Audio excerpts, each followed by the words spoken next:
आपके सिलेबस के according 4th grade के 5 क्वेश्चन राजस्थान पॉलिटी के, 5 क्वेश्चन इंडिया पॉलिटी के। प्रैक्टिस करने के लिए तैयार हो? आ जाओ फटाफट। राजस्थान विधानसभा की लोक लेखा समिति, जो बड़ी समितियां होती हैं, प्राक्कलन समिति क, प्राक्कलन समिति ख, लोक लेखा समिति, उनमें लोक लेखा समिति के सदस्यों का कार्यकाल कितना है? 1 वर्ष होता है। 15 सदस्य होते हैं इसके अंदर। कितने होते हैं? 15 सदस्य होते हैं। और लोक लेखा समिति राजस्थान विधानसभा की बात हो रही है, उसके सदस्यों की संख्या कितनी हो गई?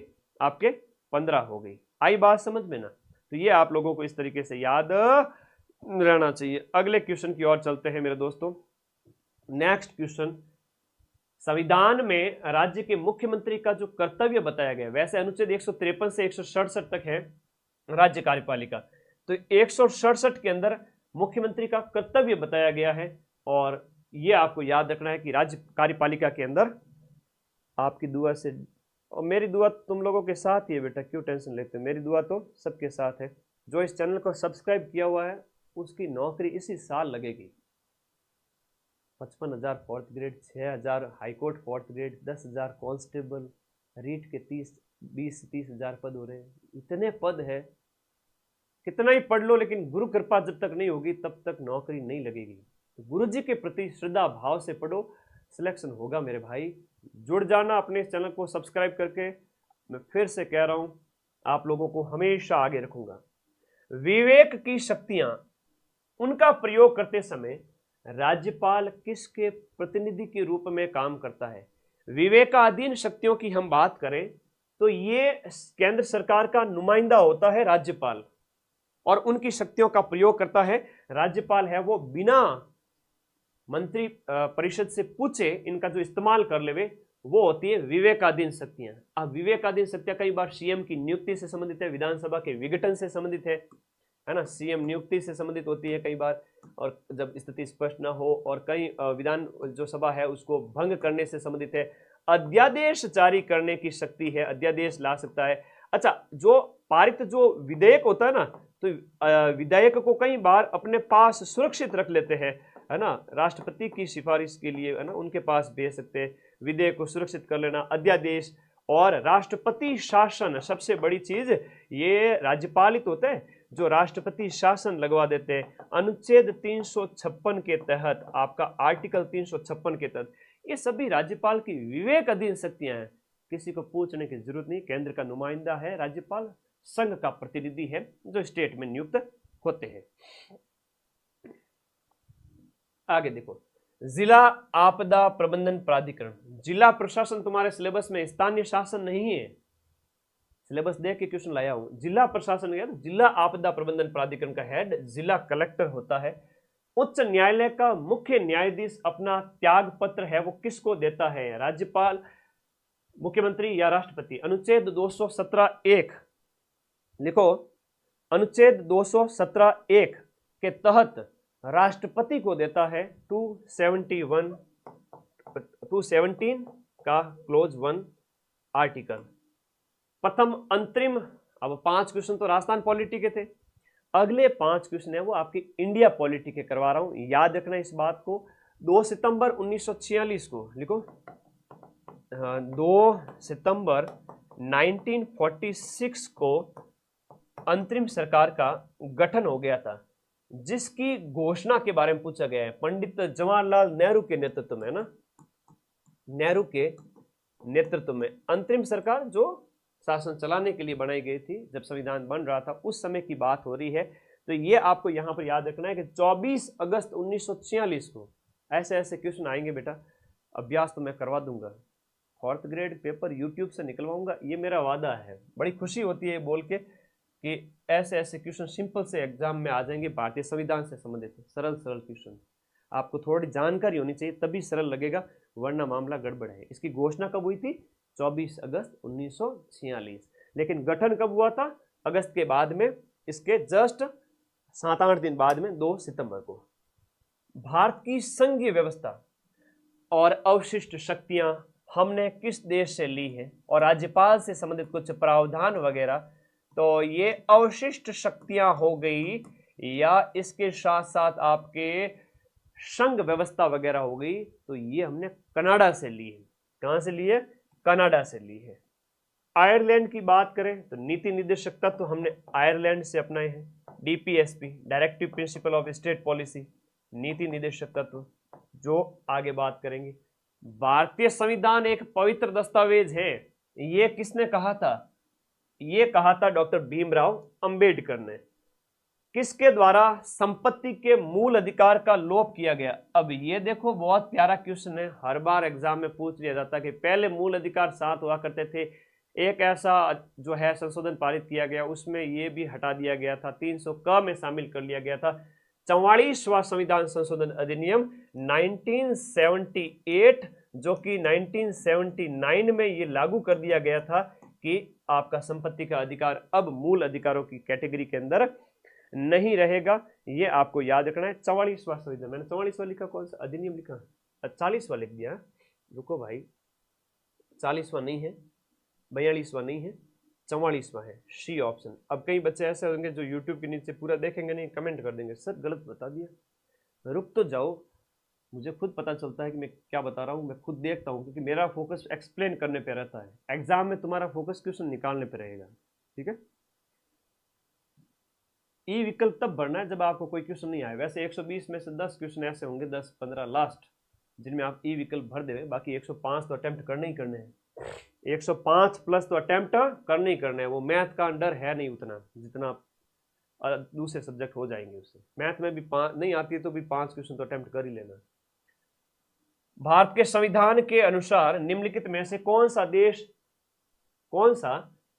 भारत के शासन के लिए एक आधारभूत है, दिशा निर्देश देता है? Directive principle of state policy, that is DPSP, ये आयरलैंड के संविधान से हमने लिए है, और संविधान के भाग 4 के अंदर अनुच्छेद 36 से लेकर के 51 तक आपके डीपीएसपी आते हैं जो निर्देश है। तो भाई पॉलिटी में क्या स्कोर रहा बताओ फटाफट कमेंट बॉक्स में। राजस्थान पॉलिटी और इंडिया पॉलिटी, कोई वो हार्ड फार्ड पॉलिटी नहीं आएगी, चिंता मत करो। आएगी तो भी 2-3 क्वेश्चन आएंगे कठिन से कठिन, उसमें भी तुम एलिमिनेशन मेथड से सही कर लोगे। अब मैं थोड़ा सा स्पीड से चलूंगा, क्योंकि ये जो प्रश्न है जो आपके कंप्यूटर वगैरह के, ये आप लोगों को बता रहा हूं। वह सॉफ्टवेयर जो प्रयोक्ता के जानकारी के बिना उसकी देखो एक चीज बाद में कमेंट करना, तुम लोगों के 50 क्वेश्चन किसके हो गए? राजस्थान जीके और पॉलिटी के, तो 50 ये, और उसके बाद करंट अफेयर्स और साइंस और कंप्यूटर, इन सब को मिलाकर पीछे वाले सेगमेंट में राजस्थान जीके के अलावा 30 में से कितने नंबर है वो देख लेना, और टोटल 70 में से कितना है वो वीडियो के नीचे कमेंट करना क्लास एंड में। वह सॉफ्टवेयर जो प्रयोक्ता की जानकारी के बिना उसकी गतिविधियों को ट्रैक कर, तुम्हें पता ही नहीं है तुम्हारी जानकारियां ट्रैक हो रही है, दैट इज आपका स्पाईवेयर। स्पाईवेयर मतलब जासूस, मालवेयर, स्पाईवेयर, इसके लिए कई शब्द इस्तेमाल किए जाते हैं। स्पाईवेयर है ना, जासूसी है ना।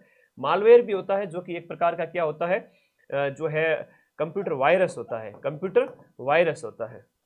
फिर निम्नलिखित में से क्या आपका ओएस यानी कि ऑपरेटिंग सिस्टम का एक प्रकार नहीं है? ऑपरेटिंग सिस्टम का प्रकार कौन सा नहीं है? Multi timing OS. Multi timing OS operating system का प्रकार नहीं है। ऑपरेटिंग सिस्टम में मल्टी प्रोग्राम ओएस है, मल्टी प्रोसेसिंग है, इंटरेक्टिव ओएस होता है। निम्नलिखित में से कौन सा स्प्रेडशीट का एक उदाहरण है? स्प्रेडशीट का उदाहरण है माइक्रोसॉफ्ट एक्सेल है, वो आपका क्या है? स्प्रेडशीट का उदाहरण है, ये आपको याद रखना है, ठीक है। आंसर देते जाओ फटाफट। स्प्रेडशीट के विश्लेषण के लिए, स्प्रेडशीट के विश्लेषण के लिए कौन सा उपकरण नहीं है? मेल मर्ज है, वो स्प्रेडशीट के विश्लेषण के लिए नहीं है। बाकी व्हाट-इन एनालिसिस है, लक्ष्य की तलाश है, छटाइए। ऑपरेटिंग सिस्टम और यूटिलिटी प्रोग्राम सॉफ्टवेयर के उस वर्ग के हैं। ऑपरेटिंग सॉफ्टवेयर ओएस और यूटिलिटी प्रोग्राम किस वर्ग के अंदर आते हैं और उन्हें क्या कहा जाता है? इन्हें क्या कहेंगे बताओ कमेंट बॉक्स में, फटाफट आंसर आने चाहिए सभी के। हाँ जी, ऑपरेटिंग सिस्टम और यूटिलिटी सॉफ्टवेयर आपके सिस्टम सॉफ्टवेयर कहते हैं ना, इनको क्या कहेंगे? System software. बहुत बढ़िया, बहुत बढ़िया, सिस्टम सॉफ्टवेयर। इसका आंसर लाइब्रेरियन के 1 लाख पद भरे हैं, 1 लाख फॉर्म भरे गए हैं। इसके लिए क्लासेस यूट्यूब पे डाली हुई है, उनको आप देख ले, अलग से तुम्हें क्या ही लगो, फिर भी एक लगाएंगे, चिंता मत करो। ये क्लास है उसके लिए है, सिस्टम सॉफ्टवेयर। तो आप ऐसे राजस्थान जी के चेंज थोड़ी होता है, देखो ना मेरी राजस्थान जी के लाइव ली हुई क्लास से देख लो, खूब पड़ी है। अब 5 क्वेश्चन साइंस के हैं, मॉडल पेपर 4th ग्रेड के। अगले 10-15 दिन के अंदर अंदर मैं आपको मार्केट में उपलब्ध करा दूंगा, एकदम विशुद्ध। और अभ्यास करना, OMR भी उसी के अंदर आएगी, प्रैक्टिस कर लेना, फुल लेंथ टेस्ट आएंगे, ठीक है। तो वो मैं टेस्ट पेपर मार्केट में जल्द ही भेजने वाला हूँ। अब आप टेस्ट निकालो, ज़्यादा से ज़्यादा क्वेश्चन निकालो, पढ़ लिया तो ठीक है, वरना फटाफट थ्योरी पढ़ के ख़त्म करो, क्वेश्चन ज़्यादा से ज़्यादा निकालो, 4th ग्रेड निकलेगा, हर बच्चे की नौकरी लगेगी। मैं इस वैकेंसी को लेकर इतना उत्साहित हूँ कि इतने बच्चों का यहाँ पर सिलेक्शन होने वाला, थोड़ा बहुत भी तुम्हारे काम आ जाओ। साइंस के 5 है, करंट के 10 है। आइए देख लेते हैं, 70 का बेड़ा पार करते हैं। निम्नलिखित में से कौन सा रासायनिक परिवर्तन का उदाहरण है, कौन सा या कौन से रासायनिक परिवर्तन? सोडियम क्लोराइड का क्रिस्टल बन जाना, तो सोडियम क्लोराइड को तो वापस ले सकते हो, ये तो भौतिक हो गया। बर्फ का गलना, बर्फ तो वापस से पानी में बदल गया, पानी से वापस बर्फ में आ गया।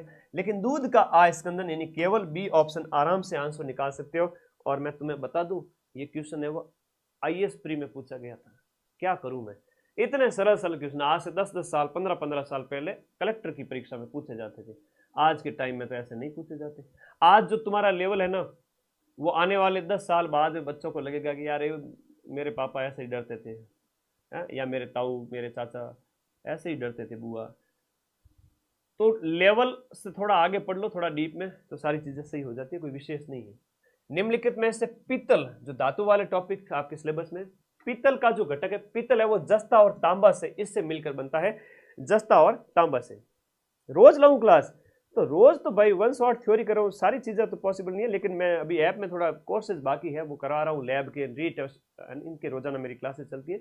मैं जल्दी फ्री हो जाऊंगा, फिर तुम्हारी रोज क्लास लाऊंगा, लेकिन अभी 5 दिन में क्लास आएगी। जस्ता तांबा हो गया। मानव शरीर में पाचन का अधिकांश भाग है वो कौन से अंग में होता है? बड़ी आंत के बाद में हम बात करें यहाँ पर, सॉरी, छोटी आंत जो है, छोटी आंत जो है आपका स्मॉल इंटेस्टाइन, छोटी आंत के अंदर क्या होता है? अधिकांश पाचन होता है। शुरुआत कहां से होती है? मुख से। शुरू कहां से होता है? मुख में आपकी जो लार है ना, वो पचाने का काम स्टार्ट कर देती है। श्वसन क्रिया में वायु के कौन से घटक की मात्रा में कोई चेंज नहीं आता है? जो नाइट्रोजन है ना, इसमें किसी भी प्रकार का चेंज नहीं आता है। मानव मस्तिष्क के, ये प्रश्न भी 1st ग्रेड वाले में पूछा गया था, हालांकि इसमें थोड़ा सा टिपिकल पूछ लिया गया था कि ये मेडुला ऑब्लिंगेटा कहाँ पाया जाता है, तो पश्च मस्तिष्क में पाया जाता है। यहाँ मानव मस्तिष्क के निम्नलिखित भाग में से कौन सा एक निगरण और उल्टी से संबंधित है? ये प्रश्न पीछे बहुत पूछा गया था, और अभी रिसेंटली 1st ग्रेड के अंदर वापस पूछा गया था, मात्र 10 दिन पहले की बात है, ठीक है, 10-15 दिन पहले ये क्वेश्चन पूछा गया था RPSC के द्वारा। और मुझे तो ये क्लास, अभी मैंने जब इस क्वेश्चन को देखा तो मुझे याद आ गया, और बाकी पीछे के एग्जाम में भी बार बार ये क्वेश्चन पूछा गया है। मेडुला ऑब्लिंगेटा पश्च भाग में होता है, मस्तिष्क है यहाँ, इसलिए तो कहता है छोटा दिमाग होता है, यहाँ मारने का नहीं, ठीक है, यहाँ छोटा दिमाग होता है, पश्च मस्तिष्क।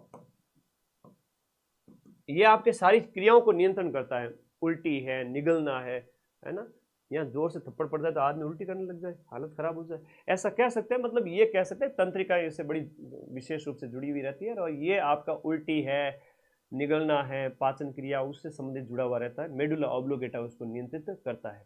तो ये मशीन आपको थोड़ा दिमाग में सेट कर करके, खोपड़े की कौन सी मस्तिष्क है मशीन है, ये मेडुला ऑब्लिंगेटा। तो आपके इस प्रकार से 5 क्वेश्चंस होते हैं, किसके? साइंस के। तो मेरे प्यारे साथियों, अब अगले 2 मिनट के अंदर सारे करंट करा दूंगा। राष्ट्रीय शिक्षा नीति NEP के तहत किन स्कूलों में हिंदी को तीसरी भाषा में डाला गया है? महाराष्ट्र के अंदर हिंदी को तीसरी भाषा के अंदर रखा गया है। मोस्ट इंपोर्टेंट, क्योंकि मैं इस क्लास को 1 घंटे से छोटी रखना चाहता हूं, तो अगले 10 क्वेश्चन करंट के हैं जो फटाफट कंप्लीट करके तुमको दे दूंगा PDF टेलीग्राम ग्रुप में। जुड़ जाओ फटाफट टेलीग्राम में। जुलाई में भारत की किस सांस्कृतिक विरासत को यूनेस्को की विश्व धरोहर सूची में 44वीं स्थल के रूप में शामिल किया गया? ये महाराष्ट्र के सैन्य परिदृश्य, शिवगिरी का दुर्ग है, सिंधु दुर्ग है, और ये जितने भी दुर्ग है आपके बहुत इंपॉर्टेंट है मराठाओं के महाराष्ट्र के अंदर, जिन्हें इस 44वें विरासत स्थल के रूप में शामिल किया गया है। भारत का पहला पुलिस स्टेशन जिसको ISO 9001 का प्रमाण पत्र मिला, ये अर्थकुल पुलिस स्टेशन केरल का है। संयुक्त राष्ट्र जनसंख्या पुरस्कार किसको मिला है? ये संयुक्त राष्ट्र जनसंख्या पुरस्कार बहुत इंपॉर्टेंट क्वेश्चन हो जाता है, वेरी इंपॉर्टेंट है। ये आपके वर्षा देश पांडे को मिला है, वर्षा देश पांडे को। खेलो इंडिया यूथ गेम का आयोजन जिसका 7वां एडिशन आयोजित किया गया, महाराष्ट्र इसमें टॉप पे रहा है और इसके साथ साथ राजस्थान की रैंक इसमें 3rd रही है। ये बिहार के अंदर आयोजित किया गया। राजस्थान का पहला साइबर सपोर्ट सेंटर है वो कहाँ स्थापित, कब स्थापित किया गया? साइबर सपोर्ट सेंटर है आपका 24 मई को जयपुर में स्थापित किया गया। राजस्थान का पहला मधुमक्खी पालन उत्कृष्टता केंद्र देवड़ावास टोंक के अंदर स्थापित होता है। दुर्गेश युवा साहित्य पुरस्कार जेठानंद पवार को उनकी रचना थू जाग मिनक के लिए मिला है। और राजस्थान में पर्यटन को बढ़ावा देने के उद्देश्य से इंडिया ट्रेवल बाजार का जो आयोजन है वो आपका 5 से 7 मई को जयपुर में किया गया। दैट ये आपकी कंप्लीट क्लास होती है। एक क्वेश्चन आप अपनी तरफ से जोड़ लेना। 70 में से आपके कितने सही हुए कमेंट बॉक्स में बता देना। इस क्लास की पीडीएफ आपको टेलीग्राम ग्रुप में मिल जाएगी जिसका लिंक इसी वीडियो के नीचे ये ब्लैक कलर में दिया हुआ है। हर हफ्ते ऐसी क्लास अभी लाऊंगा, बाद में थोड़ा जल्दी से जल्दी लेके आऊंगा। अपने इस चैनल को सब्सक्राइब करके जुड़ जाना और कोई डाउट है तो प्लीज़ कमेंट बॉक्स में बता दीजिएगा। लैब असिस्टेंट, रीट और 4th ग्रेड का बैच भी ज्वाइन कर सकते हो, 2nd ग्रेड वगैरह, क्योंकि बैच में मेरी अभी दिन भर में पूरी क्लासेज रहती है। उसके बाद में थोड़ा बहुत फ्री होता हूँ तो यूट्यूब पर उसके लिए आप लोगों के लिए भी आता रहता हूँ। नॉमिनल फीस में पढ़ो पूरे साल और लास्ट टाइम में सबसे ज़्यादा रिविजन करके सिलेक्शन लो। Thank you. सफलता का कोई शॉर्टकट नहीं होता है, थोड़ा तो पढ़ना पड़ेगा तभी सिलेक्शन होगा। आप सभी का सिलेक्शन हो जाए, आशीर्वाद। Thank you.